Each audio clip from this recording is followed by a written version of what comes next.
Hello, welcome to this week's edition of MMA News. I once again took a week off to do some things, and I'm back. So while I'm on, once again, I'm going to cover what I should have covered last week, and also what I would normally cover on a week like this. So. What happened? The last UFC event, 98, last event of May. Rashad Evans got taken out by Lyoto Machida. Lyoto Machida finally got his long-awaited UFC title. So he's finally the champion. He also had Hugh Serra. Even though Hugh's contract is up, he still hasn't said anything about retiring yet. So, and we had some other good fights, but other than that, that's all taken care of. Another thing that happened last week, Dream 9, where we had the next round of the featherweight tournament, and we also had the opening round of the Dream Super Hulk openweight tournament. The legitimate thing that took place was that of former Greco-Roman wrestler Joe Warren taking out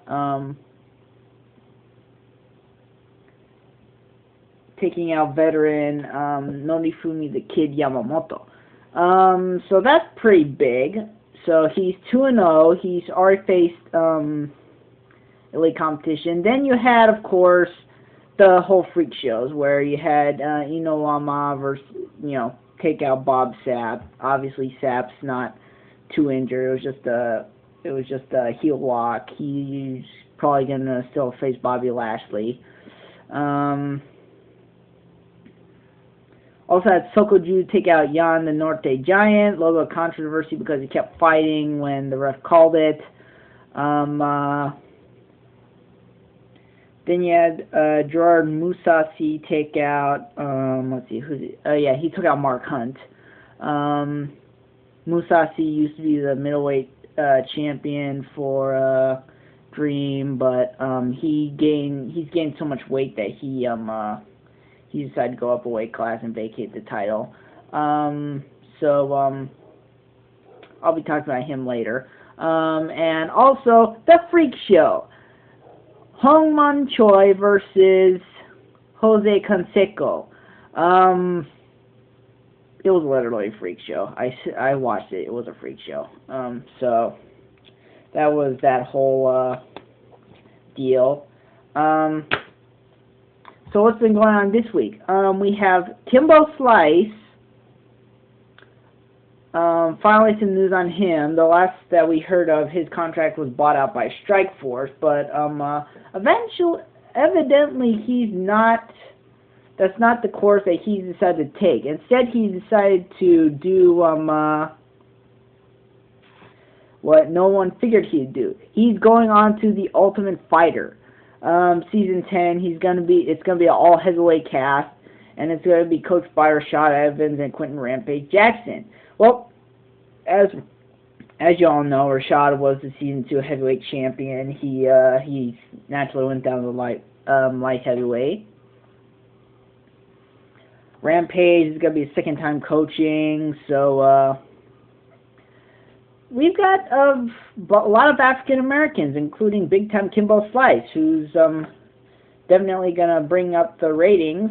If he just gets on the undercard, I have no doubt that if he wins a match, or regardless of whether he wins a match, he's probably going to go on the undercard and draw out a lot of viewership on Spike.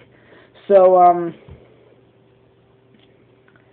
but you gotta give him props for admitting that he's not one of the best in the world, unlike like he was in Elite XC, and he's willing to go out and possibly get knocked out by someone who's not even a big name. Because, let's face it, Ray Mercer, old, bunch of no names, and James Thompson, up and down. James Thompson was definitely up and down. He was not a very consistent fighter. Okay, related to the Affliction Trilogy card. The most recent addition is Renato Babalu Sobral facing, as I said, Jordan Musasi. Now, background. Sobral was originally scheduled to fight this Friday, but due to the fact that his the birth of his new daughter is going to be relatively soon, he can't do that. But Affliction is August 1st, so that's sometime later. And because organizations like Strikeforce are not as uptight about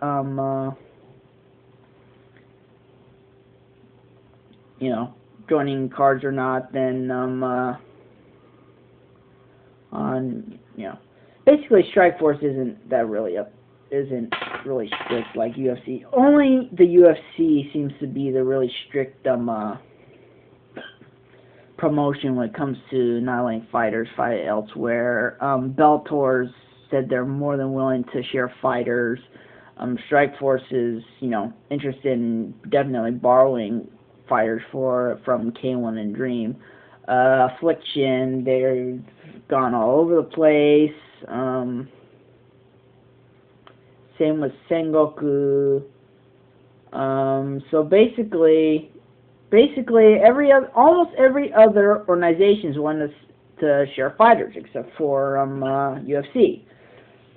So as I said, because of that, Babalu is going to be fighting Jordan Musasi. Musasi is going to be making his official light heavyweight debut, my bad.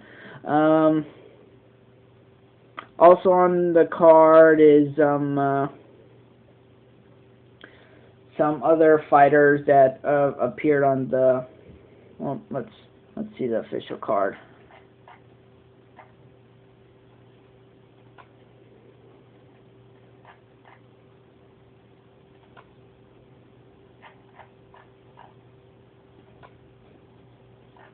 Okay, on the card right now. Of course, it's Fedor versus Barnett.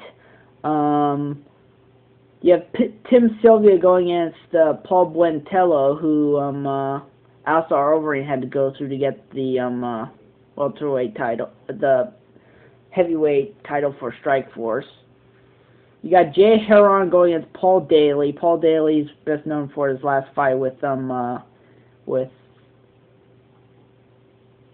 Jake Shields. Dan Lazon, brother of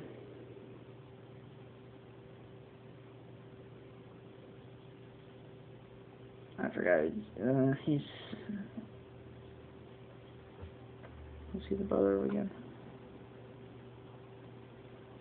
Joe Lozon. He's the brother of Dan Lozon, the brother of Joe Lozon, is going against Chris Horodecki.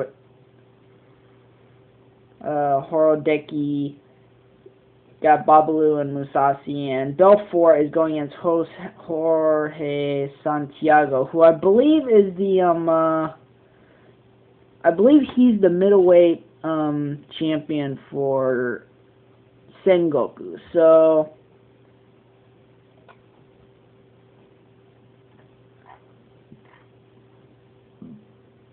yeah, he's the middleweight champion. So he was also the winner of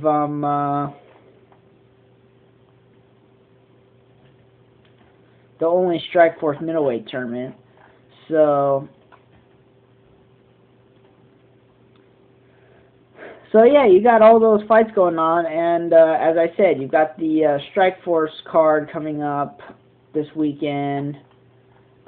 Shields versus Lawler at a catchweight bout of 182. Now, personally, I think that it could be held at welterweight just because Robbie Lawler's fought at welterweight before he got massacred by Nick Diaz at welterweight in the UFC. But obviously, they chose to do a catchweight bout of 182. Also on the card, you got Andrei Arlovsky, Brett Rogers. There was reports at one point that was going to become an interim heavyweight match.